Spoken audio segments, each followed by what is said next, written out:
we're in also far very difficult situation than Bhishma, but Bhishma wasn't here in the midst of all these nightclubs and day clubs and all these things. But yes, if somebody is more, if the main question is if somebody needs too much independence, then can't adjust in a brahmachari ashram. That's really the key. Or if somebody's, for some of the other reason, just inclined towards associating with the opposite sex, but natural inclination, just may not be in a gross way, but even likes the company like that. That's also better. So what it takes to be a brahmachari?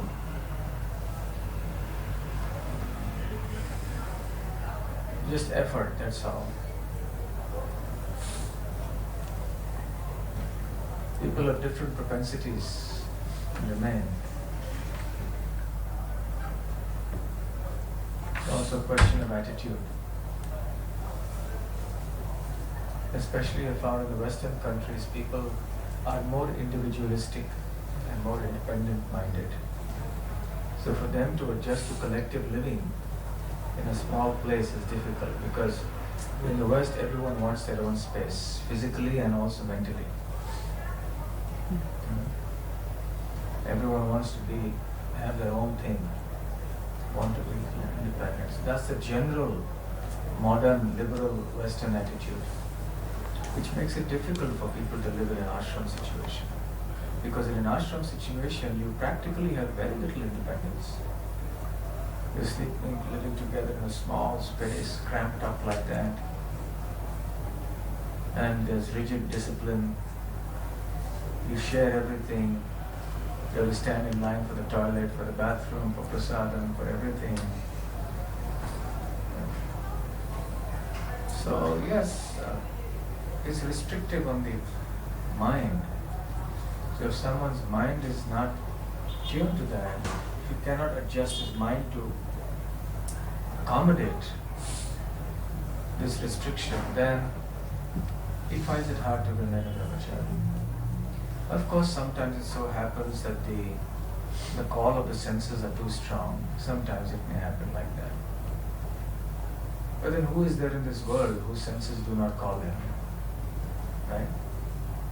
It is just a question of following the regulative principles of devotional service in such a nice way that Krishna's mercy will come and we can follow.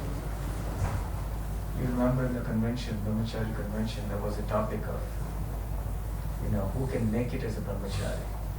And is astrology important for that? Right? So, okay, yes, astrology may be indicative, no problem. But ultimately we have to remember that Krishna consciousness is transcendental to all these material things. Astrology is also ultimately material. And Prahladananda Maharaj mentioned the case of one sannyasi who said that as per my astrology I should have got married long ago. Maybe 30 years ago I should have got married.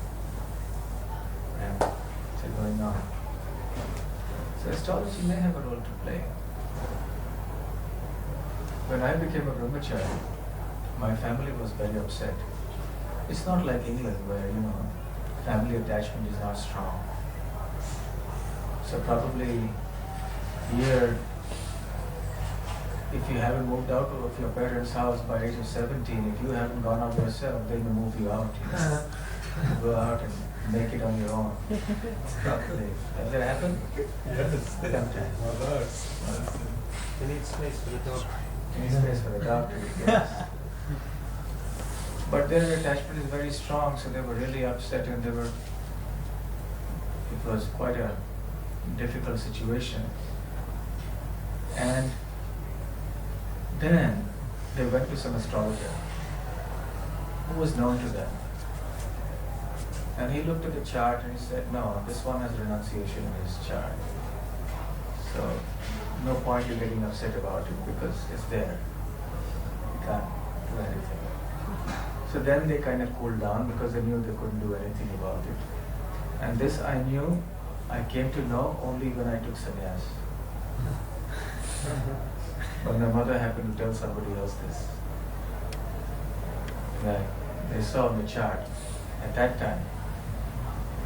Okay, so while astrology may have its role, but ultimately it's Krishna consciousness. So if we do our Krishna consciousness nicely, we are very attentive to our sadhana. And if we do all the things that we talked about earlier, then surely we can make it throughout our life as brahmacharis.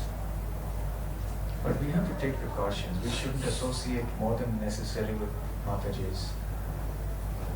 Things like that. We have to take our precautions. Then we can make it surely throughout our life. It's a phenomenon for London to have celibate brahmacharis in London, in Soho Street. Unbelievable. Who will ever believe that? But by Mahaprabhu's mercy, anything is possible. I was mentioning this to the brahmacharis in a manner that brahmachari life is an anachronism. Anyone knows what is an anachronism? Like ISKCON. That's an acronym. Doesn't quite. Anachronism. Something very old, an old expression, like an old. Who has a dictionary in the computer? You can maybe check and read out the meaning of anachronism. We'll come back to it. Spell it. A-N. A-N-A-C-H. Something going opposite to the law. Got it. A thing. Yes, let's hear. A thing belonging or appropriate to a period other than which it exists, especially a thing that is conspicuously old-fashioned. Everything was as it would have appeared in centuries past, as an example, from one anachronism.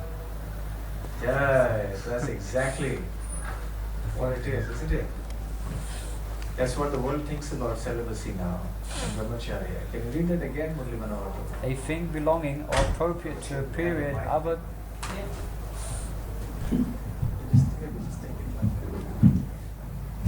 Anachronism. Now we're hearing the definition, the meaning of the word A anachronism. thing belonging or appropriate to a period other than which it exists, especially a thing that is conspicuously old-fashioned.